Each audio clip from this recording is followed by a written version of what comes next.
What's up, everybody? We've got a Greddy front mount intercooler in front of me right now for the 10th gen Honda Civic Si. This one fits the coupe and the sedan and also the FK7 hatchbacks, all the 1.5T hatchback models.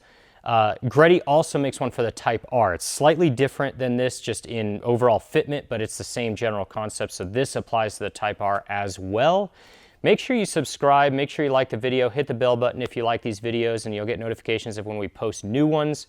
And we're going to go over this entire kit, show you everything about it. So let's go.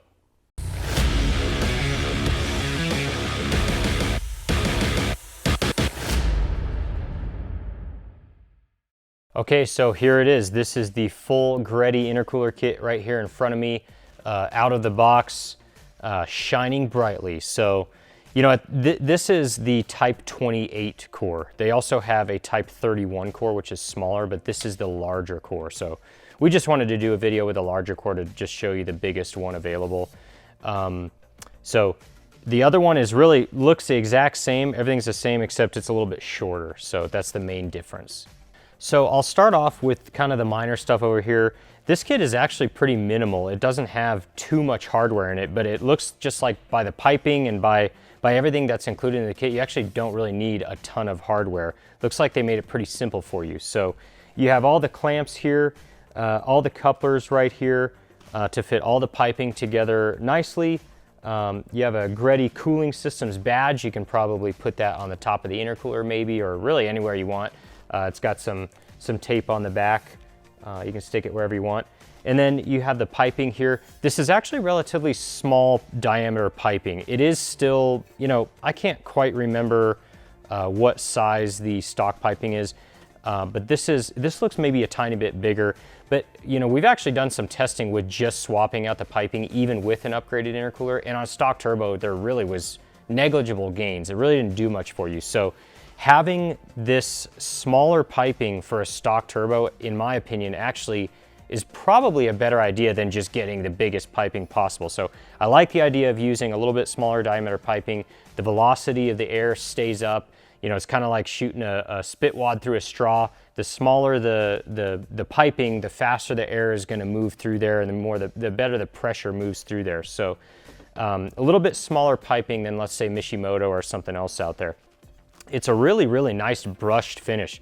So even if you like the raw aluminum look, this still really looks nice, or if you want, you can get it powder coated. But it's all mandrel bent. There's no welding here. This is all pre-bent, no crush bends. It's all smooth flowing, all the same size throughout. So this is actually pretty nice piping. It's beaded on the ends, so these couplers are not going to come off as long as your clamps are tightened down. So it's pretty nice piping here. And then, of course, the centerpiece here is the intercooler core. Greddy uses a tube and fin core for this, which actually isn't my preferred core style. But for stock turbo, for a turbo that has trouble keeping boost pressure high, you know, this isn't exactly a bad idea. Tube and fin cores are actually pretty good at keeping the boost pressure up and high. They're just not great at cooling a large volume of air. And when I say a large volume of air, I'm talking like, you know, if you're at 500, 600, 700 horsepower, that's a large volume of air that it has to cool. But anything that a stock Honda Civic turbo can crank out, this is going to be able to cool just fine.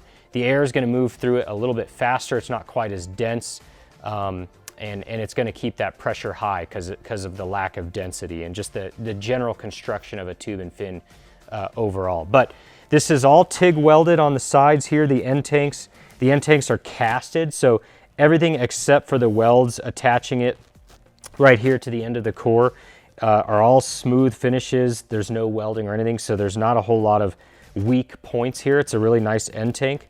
They have the brackets welded onto the bottom here, nice aluminum TIG welding, and then nice thick strong bracket on the ends here to help hold this thing up and support it. It's really actually not crazy heavy, and that's kind of the nature of a tube and fin. Like I said, it's not as dense as a typical performance bar and plate core, so it's actually fairly lightweight. It doesn't need a whole lot of, you know, bracketry and support and everything, but it does have two nice brackets on the end. So, you know, obviously this one's pretty big. This is actually a pretty big core. It looks like about 3 inches thick.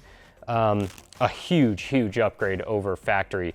We've done some testing with other cores on our project car, and if you're interested in knowing the effects of an upgraded intercooler on your car, you know, go back and check out our channel, the intercooler stuff. There's a lot of results that we've posted and shown that you can learn from. But something like this is going to be an awesome upgrade for even for any stock turbo Honda Civic. So if you have any questions about this stuff, just let us know. Put it in the comments below, and we'll get back to you. Make sure you subscribe and like the video. We'd really appreciate that.